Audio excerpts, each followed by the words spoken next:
Well, hello everybody, and welcome to the first Foil Fireside Chat of 2024. I'm delighted today to have with us Hannah Collins, an associate at Browne Jacobson, and the title of the discussion is Equality to Equity. Alongside me, as ever, is my trusted friend and co-interviewer, Mark Huxley, and I think I'm going to pass over to you, Mark, to get the conversation started. Okay, thank you, Lawrence. Hannah, thanks for joining us.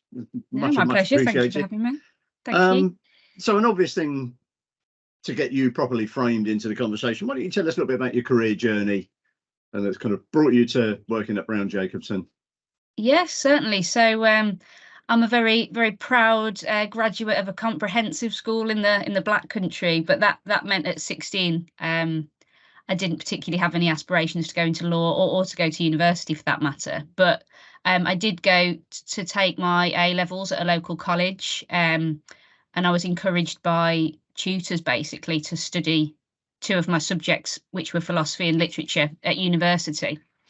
And then, so following my university time, sort of chance opportunities, life circumstances meant that I then came out of education. And spent the next 2 or 3 years working for an array of organisations, from a charity in Tanzania to a citizens advice bureau in West Bromwich.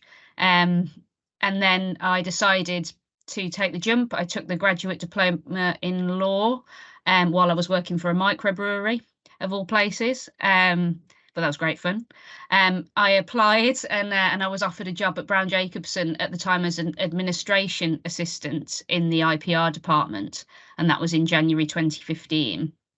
About a year later, I took a job in the social care team as a legal assistant, and they were a great, very nurturing team, and with their sort of support and encouragement, I was given my own caseload, and then I was soon accepted onto their training contracts. A couple of years after that, and Browne Jacobson then sponsored my legal practice course. So that was my training, my route to training. So technically 7 years after I started back at Browne Jacobson, I happily qualified back into the social care team, and I've been back with them for about 2 years now, doing litigation and advisory work. And I sometimes collaborate with other teams and other departments where our specialisms complement each other, and it can sort of add value to the clients, maybe in areas of public law or in health and things like that. So quite varied, enjoy it a lot, love the team. But the title of our chat to with you today, Mark and Lawrence, I know is Equality to Equity. And I certainly spoke when we first had a conversation about this chat, and sort of joked about my having my day job, which is I suppose what I've just concluded with regarding my career journey, but then also having my gay job, which is, I suppose, what falls into the sort of the EDI sphere of what I consider the EDI sphere. So I tell people I have 2 jobs. I tell them I have my gay job, where I'm an associate solicitor in the social care team, and I have my gay job, which encompasses a number of things, really. So one of the things I do in that area is I'm one of the co-leads for our internal Pride network, which is Browne Jacobson's LGBTQ staff network for members of the community and for allies as well. It also means I sit on the broader EDI committee at the firm. But I'm also one of the co-chairs in the steering group for the Alliance Network, which is an external network where I help lead campaigns in the East Midlands. So that's for LGBT professional networks across the Midlands, variety of different sectors, public, private, third, organisations of all shapes and sizes. So really good variety of exposure to different experiences in that area as well. So that's in a nutshell, that's my career journey, and then my day job and my gay job. Thank you very much. That's very comprehensive, Hannah. I'm going to move on to look at the legal sector, the legal services sector itself. What would you say, where are the areas where the sector needs to work harder to create a better environment for everybody and better opportunity for everybody, of all backgrounds?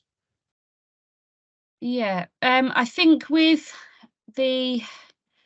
think in the league, when you talk about the legal services sector, I think both in our day jobs, as it were, and in EDI, or JEDI, if we start to include justice in the acronym, which I'm happy to touch on later.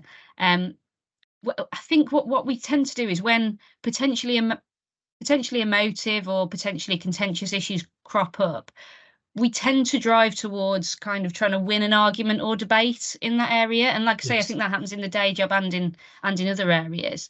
But I think maybe if we think more about like the nature of sort of debate and discourse and negotiations and indeed legal dialogues, then look at the mechanisms they actually provide, which is to help us to get closer to the truth of the matter.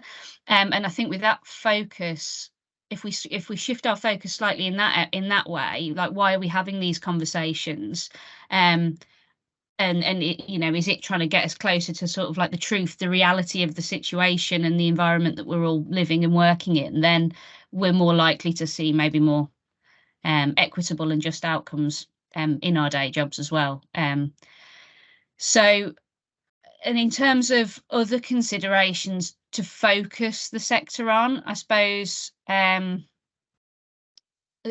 motivations certainly in the area of advancing EDI and its initiatives. I think if you want to almost look at it in a business case kind of way, then you can consider things like the research around what the term covering, which you may have come across before or you may not, which is sort of a broad umbrella term for the ways in which people may try to hide aspects of themselves in the workplace in order to fit in or to try to avoid microaggressions or prejudices and things like that. So, for instance, I might have made the decision not to cover my sexuality and not come out at work. Now, that's entirely an individual's prerogative. But if it's not really an authentic choice, then if it's more born out of concern about the reception towards that minority or marginalised characteristic, then covering can be quite a mental drain if that's the case. So if you're second guessing yourself every time you talk about your personal life, or if you're not mentioning your religion in a topical conversation, or if you're maybe hiding a mental disability, the acts of covering in your work time take up brain capacity that you could actually be contributing to your work and on other projects. So it's like a bit of a brain drain in a way if you don't try and cultivate that environment. So for me, it as well, I personally think it's the focusing the legal services sector to create better EDI and better justice. I think it's the right thing to do, but I also think, for the reasons that I explained, it also makes business sense to do it, because in terms of productivity, if you if you do try and manifest and create that environment of authentic inclusion in EDI, then you're going to get back that time that people would have otherwise spent being almost quite paranoid about their true selves. So I think it makes sense on that level. And I suppose the other example that I would be able to speak to personally is if you work in an area that is inherently human facing, and arguably the whole legal sector is inherently human facing, really, if you think about it. But for instance, my area of work in social care certainly is, which means that if you have authentic EDI policies and initiatives, not only does that create a better environment for your colleagues and our work environment, but they also offer a real helpful insight to our clients and their presence in wider society, because the outcomes that they're dealing with actually impact people, many with different characteristics and needs. So it's helpful on that level as well, I think. And I think if we focused on those very practical things, actually, well, not even practical, the reality of our job, then I think that's a good reason to, and a good way to link how important it can be. Like I say, not just as the right thing to do, but as actually a helpful, productive thing to do as well. Yeah. Reframing Lawrence's question slightly then, because to me, the measure of success is when it goes away from being conscious thought that makes it a visible strategy, which doesn't really help with the equality and the equity part of it, to a subconscious culture where it's sitting in. And obviously, you know, for obvious reasons, putting Browne Jacobson slightly aside, but thinking about the legal services side of it, you know, if we're into that spectrum of now being an accepted culture, it's subconscious, why are we even having a debate about it anymore? Do you feel we're starting to get on to the right side of that broadly across the legal services area? I think we're on the right trajectory now more than we have been. But the thing is, and we often say this in well, actually in law again, and in EDI, is that the job's never done though. It's never like you can draw a line under it and say, well, we've completed EDI now and everything's fine. Because we'll keep learning all this. Well, one the landscape will change, but also two, we keep learning all the time. I mean, you know, talking to you today, I realized that there's absolute blind spots that I have as well. Like I don't have an all-encompassing knowledge of factors and barriers that could be affecting all people all the time. But we learn based on the knowledge we have to date and try and build on that. And I suppose in terms of where we're at, you're saying, you know, I think the place we're at the moment, to sort of go back to your question mark, might be maybe best articulated if we look at something that we touched on actually in our first introductory call about the equality, equity piece and heading towards justice. Because I think what we have done in the legal services sector, I think, is we started say focusing on the equality piece, which was right. Let's focus on first principles of fairness, equal opportunity, treating everyone the same, because that is kind of what you jump to when you talk about things like equality. And I think that's where we started. I think now we're seeing the shift towards equity, which Aggie Matuma is a wonderful inclusion person that we sometimes work with, and she puts equity as a more kind of outcome focused approach to our strategies, our initiatives and our focuses. And I think we're maybe shifting from the equality point, being more cognizant of the equity point, because with equity, it's not just about those first principles. It's about acknowledging that equal opportunities in themselves won't necessarily achieve equity if people are starting from unequal positions. So systemically, societally, people don't have the same access to opportunities, for example. Therefore, with equity, you're looking at what might level the playing field in the first place, maybe, what sort of bespoke support might be needed, or what we might call sort of affirmative actions that actually makes it more authentic, rather than just saying these are principles, we'll apply them to everyone and they'll be as effective for everyone, because actually we're realizing, well, no, they won't, because of that inequality in the first place.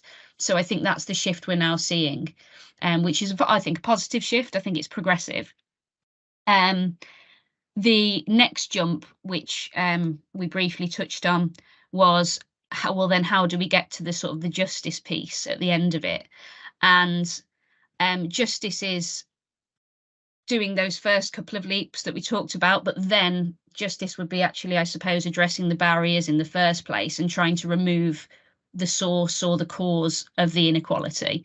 And I think I tried to give you a visual example when we spoke in our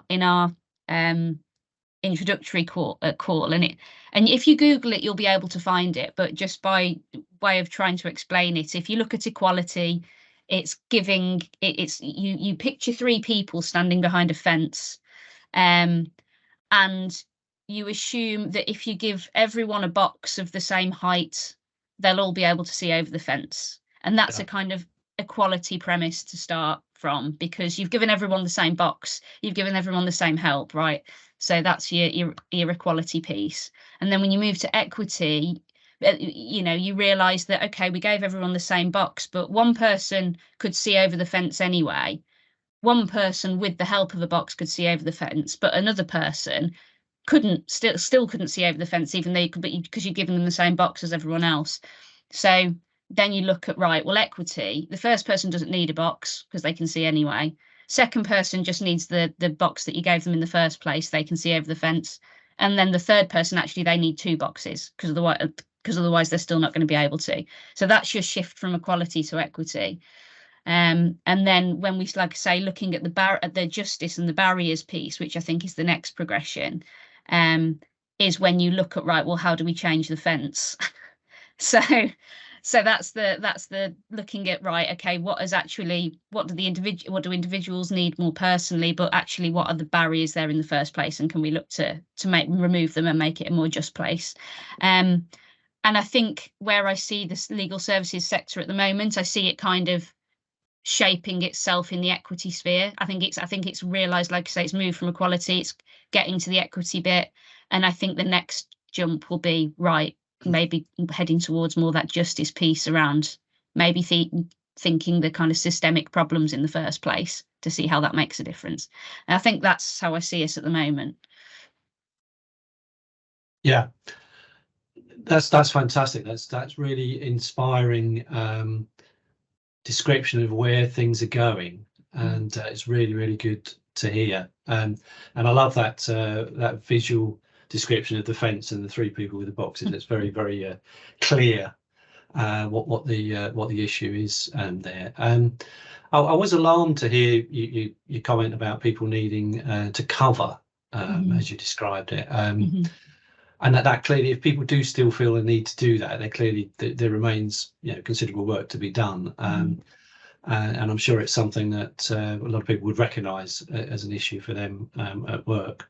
So thank you very much for that. I have a feeling we've sort of covered quite a lot of ground here in terms of what the things we wanted to talk about. I wonder if you could just tell us a little bit more about what you do away from your day job. Just to complete the picture, Hannah. Complete the picture, certainly. And I know I do tend to talk quite quickly, so yeah, I mean, it's efficient, but do tell me if you want me to you want me to say anything else slower, because I can. I promise.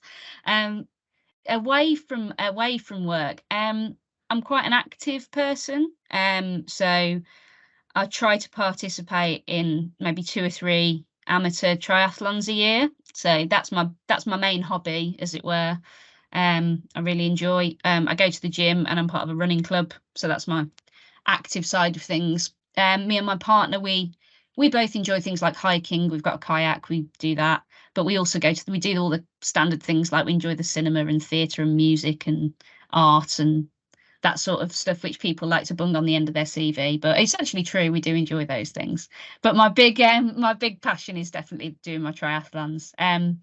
But I am a very contemplative person, and certainly philosophy continues to influence my job, but also my wider life. So I still do a lot of reading, revisiting various theories that are enjoyed at university, but I think could be helpful to me now.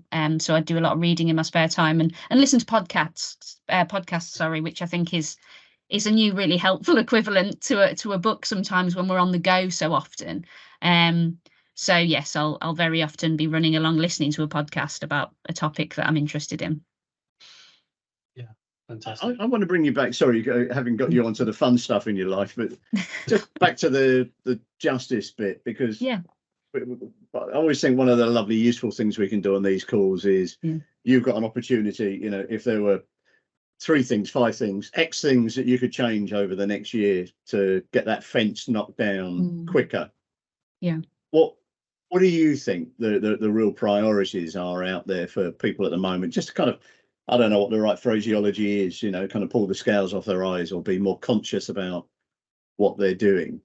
I think great question, but it's a difficult one. And often, and I do the same thing, when you're asked a question like that, you think, well, what are the big hitters? What are these things that are going to, revolutionize, I don't know, a sector? And I have to pull myself back from that, because that's my default position of like this kind of like, what's a revolutionary position and stance to have on this? But it's not, it's actually the small things, I think. Again, we spoke before about how I sort of got pulled into law in the first place from a background that wasn't legal, not even when I went to university. And it was because I was so interested in things like political theory and ethics. I did a little bit of a healthy dose of activism on the side as well. And the law and our justice system, to me, appeared on my radar through that lens. So, and it was because I realised how much the legal sector shapes, well, it both shapes our society and is shaped by our society. It's got a virtuous circle in that respect. And I wanted to be part of that, to maybe influence those structures, those frameworks for our society somehow. So, but it doesn't, to answer your question, the big things that we can think about to try and change don't have to be massive, big philosophical concepts. They could be to do with how we choose to draft a sentence in a contract. They could be how we choose to draft a line in proceedings or a phrase in our advice, or how to word a piece of legislation, because that will have an impact. So, for example, as part of my role as a co-lead in the Pride Network, and as have a lot of organisations in the sector, been trying to educate people about use of pronouns, for example. And if you can help educate people about use of pronouns, or encourage them to introduce them into their email signatures, or for example, if I was introducing myself in a call, I say my name is Hannah, my pronouns are she, they. So it kind of opens that environment. I have them in my email signature. And if you can educate people around the importance of things like that, it might then lead to a greater understanding of why, for example, gender neutral drafting might be not only practical from a legislative perspective in the day job, but important from an inclusion perspective as well. So I think it's those small shifts, I suppose, to answer your question, Mark. It's those small shifts, I think, because it starts to remove any barriers around assumptions around gender, for example. So if you consider assumptions around gender or gender roles, or indeed what someone's pronouns or their preferred gender identity might be, if you perceive that as a barrier, if you start introducing those small things like introduction of pronouns and an education around that and how it can help both the inclusion sphere and your day job, then you're starting to eat away at that barrier that may have existed in the first place. One, from the inclusion perspective of it might mean that people feel less need to cover, which we touched on earlier, because they're like, oh, well, this person's just brought pronouns up of their own volition. They're like, I don't feel the need to hide mine anymore. So it kind of helps with that sort of covering aspect. So that would be my advice, even if you consider yourself to have, to completely identify with your birth gender, and you have no problems with your using what people wouldn't naturally perceive to be your pronouns. If you introduce them to other people, like I say, it creates that then safe environment for them to go, they've got an awareness, I don't need to cover mine. So there's that from the inclusion perspective and that barrier. But then, yeah, like I say, from the actual helpful ways to think about the way we draft in our day jobs as well, I think it helps remove those barriers as well. And that's not a massive revolutionary starting point. That's something that's a small piece in our day-to-day lives that could actually make a difference to eat away at the barriers. And that's just one. I've given quite a long-winded example of it, but that's just the one sort of example that I'd say as like a small thing that we can all do every day to help with those barriers. Well, that starts off. I mean, Chairman Mao very, very, very famously said, every long march starts with the first step, and first steps are micro behavioural changes. I think that you're kind of inferring in. Yeah, I love the fact that we've now completed the acronym. We've gone from EDI to Jedi with the J on the front of it, which I don't know, it just feels very right that we are going to become Jedi masters in this at some future date. But I mean, certainly, and thank you, bringing the justice word to this conversation. It was certainly, again, keep talking about when we first met. It was the first time it had really consciously come into my mind. Can't speak for Lawrence, but I just wonder, what are your best sources of reading, learning? You say you love your podcast. Is there some shout outs to some good resources that you'd encourage people to kind of go look at? I dot around a bit with my reading and with my podcast, so I'm not necessarily a regular listener to one source of information. Diversity. Stuff that's inspired you. The last I'll give you. I can actually. One of the things I'm happy to do actually, Mark, is after this call is to pull together a list, and you can bung it in a resource somewhere. But the last podcast I listened to.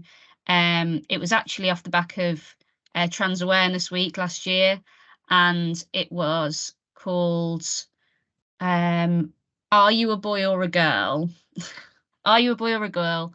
And it was Sarah Keyworth. And so Sarah Keyworth now uses they them pronouns, used to use she they pronouns, and is a comedian.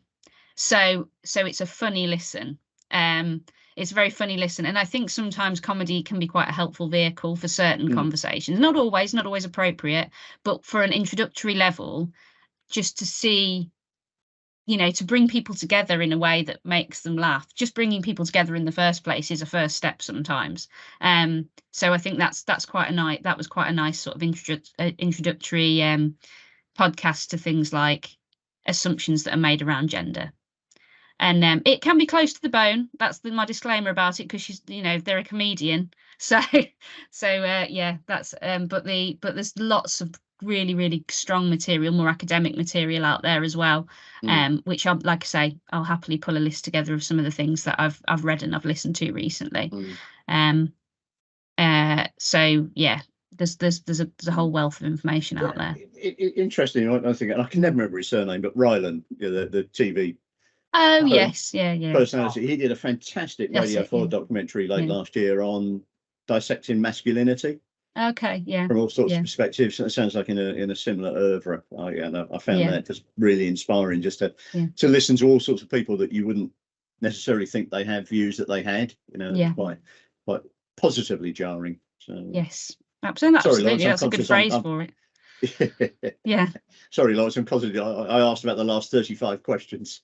That's okay. That's okay. Well, we only had 6 questions, so that's a pretty good pretty good effort. So, but I think we've probably got to a point where everything that we wanted to say today has been covered. If you're comfortable with that, Hannah. So. I am just going to put in a plug for an event that Foil has on the 8th of February. At Browne Jacobson in London, Bevis Marks. You can find the details on the Foil website, but the subject is very, very similar to that which we've been talking about this morning. And we have the wonderful Jenny Garrett, OB, who's an award-winning author, giving a keynote speech. That's 9 o'clock at Browne Jacobson on the 8th of February. Please go to the Foil website, you'll find all the details there, and please do register.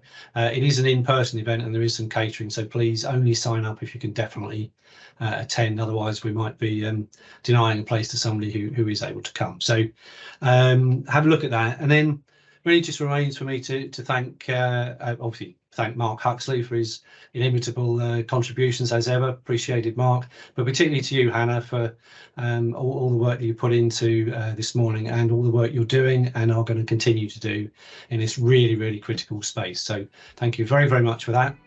And that's it. Thank you very much, everybody, for watching. Thank you for having me. Thank you, Lawrence. Thanks, Hannah.